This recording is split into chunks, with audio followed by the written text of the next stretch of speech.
తెలంగాణలో మద్యం ధరలకు రెక్కలు రానున్నాయా? అవును, రేవంత్ సర్కార్ ఇప్పుడు మద్యం ధరలు పెంచే పనిలో పడింది. గత వారమే ఈ దిశగా చర్చలు ప్రారంభమైనట్లు తెలుస్తోంది. గడిచిన 5 ఏళ్లలో చూసుకుంటే తెలంగాణలో మద్యం ధరలు పెంచడం ఇది మూడోసారి.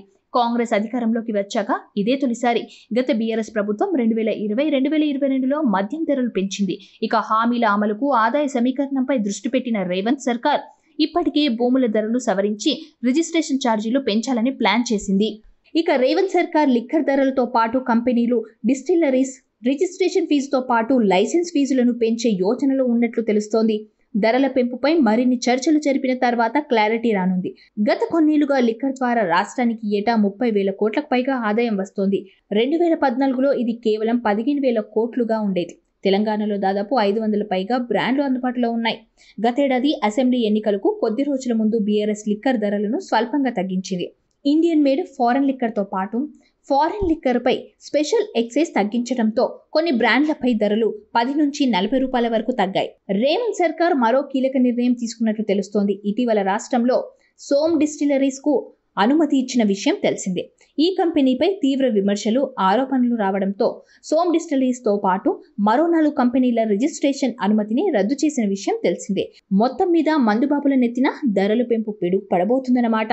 తెలంగాణలో మద్యం ధరలకు రెక్కలు రానున్నాయా? అవును, రేవంత్ సర్కార్ ఇప్పుడు మద్యం ధరలు పెంచే పనిలో పడింది. గత వారమే ఈ దిశగా చర్చలు ప్రారంభమైనట్లు తెలుస్తోంది.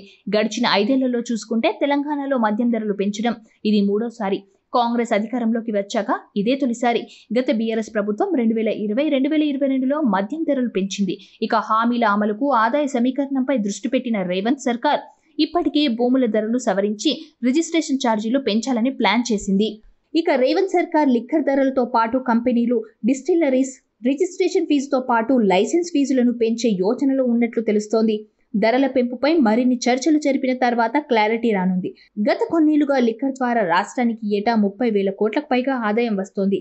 2014లో ఇది కేవలం 15,000 కోట్లుగా ఉండేది. తెలంగాణలో దాదాపు 500 పైగా బ్రాండ్లు అందుబాటులో ఉన్నాయి. గతేడాది అసెంబ్లీ ఎన్నికలకు కొద్ది రోజుల ముందు బీఆర్ఎస్ లిక్కర్ ధరలను స్వల్పంగా తగ్గించింది. ఇండియన్ మేడ్ ఫారెన్ లిక్కర్తో పాటు ఫారెన్ లిక్కర్పై స్పెషల్ ఎక్సైజ్ తగ్గించడంతో కొన్ని బ్రాండ్లపై ధరలు 10 నుంచి 40 రూపాయల వరకు తగ్గాయి. రేవంత్ సర్కార్ మరో కీలక నిర్ణయం తీసుకున్నట్లు తెలుస్తోంది. ఇటీవల రాష్ట్రంలో సోమ్ డిస్టిలరీస్ కు అనుమతి ఇచ్చిన విషయం తెలిసిందే. ఈ కంపెనీపై తీవ్ర విమర్శలు, ఆరోపణలు రావడంతో సోమ్ డిస్టిలరీస్ తో పాటు మరో 4 కంపెనీల రిజిస్ట్రేషన్ అనుమతిని రద్దు చేసిన విషయం తెలిసిందే. మొత్తం మీద మందుబాబుల నెత్తిన ధరల పెంపు పిడుగు పడబోతుందన్నమాట.